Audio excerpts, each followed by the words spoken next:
तो दिल्ली से इस वक्त की बड़ी खबर भी सामने आ रही है। दिल्ली में आज महायुति की बैठक होने वाली है। अमित शाह के आवास पर महायुति की बैठक होगी शाम 7 बजे। महायुति की ये बैठक बेहद अहम, क्योंकि इस दौरान देवेंद्र फडणवीस, एकनाथ शिंदे से लेकर अजित पवार इस बैठक में शामिल होंगे, इस बैठक का हिस्सा होंगे।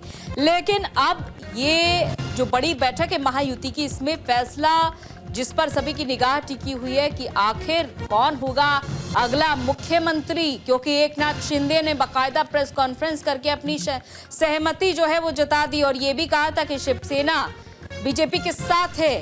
बीजेपी जो भी निर्णय लेगी, जिस भी कैंडिडेट को लेकर निर्णय लेगी, बीजेपी के साथ है शिवसेना।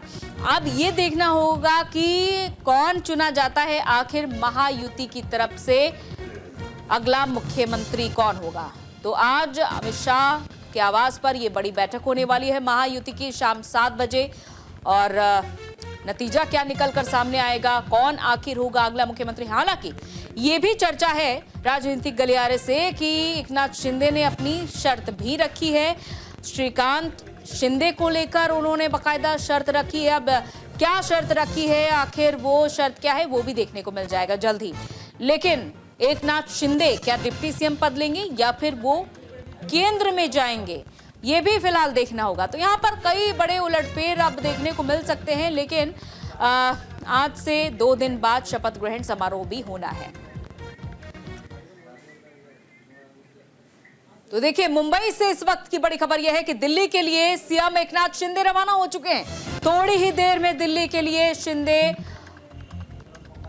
पहुंचने भी वाले होंगे। दिल्ली में महायुति की बैठक में वो शामिल होंगे। अमित शाह के आवास पर महायुति की बैठक होगी और बैठक में महाराष्ट्र के सीएम पर फैसला होगा और कौन होगा अगला मुख्यमंत्री, ये फिलहाल देखना होगा, क्योंकि सस्पेंस लगातार बरकरार रहे 23 नवंबर के बाद से, जब से नतीजे आए हैं सामने। और हर कोई जानना चाहता है कि आखिर महायुति किसे चुनेगी अपना अगला मुख्यमंत्री, क्योंकि सबसे बड़े दावेदार देवेंद्र फडणवीस, जिन्होंने बड़ा लंबा सब्र रखा है और सब्र का फल उनके लिए कितना मीठा होने वाला है बीजेपी की तरफ से, ये फिलहाल देखना होगा। लेकिन एकनाथ शिंदे, क्या कोई बड़ी शर्त उन्होंने रखी है या फिर इन सभी बातों को स्वीकार कर लिया गया है हाईकमान की ओर से, फिलहाल देखना होगा। और इस भी सूत्रों के हवाले से इस वक्त की बड़ी खबर सामने ये भी आ रही है, एनसीपी ने 9 कैबिनेट पदों की मांग की है। सूत्रों के हवाले से बड़ी जानकारी। तो एनसीपी अजित पवार गुट की ओर से ये भी मांग की गई है 9 कैबिनेट पदों की। 3 राज्य मंत्री की मांग की गई है, सूत्रों के हवाले से जानकारी मिल रही है। और मौजूदा मंत्रियों में से 7 को मिल सकता है एक और मौका। तो एनसीपी अजित पवार गुट की ओर से मांग की गई है कि 9 कैबिनेट पद उन्हें दिए जाएं। यानी कि सबकी अपनी अपनी शर्तें हैं, लेकिन किसकी शर्तें यहां पर मानी जाएंगी देखना होगा। दिल्ली में महायुति की बैठक पर शिवसेना उद्धव गुट के राज्यसभा सांसद संजय राउत ने निशाना साधा है।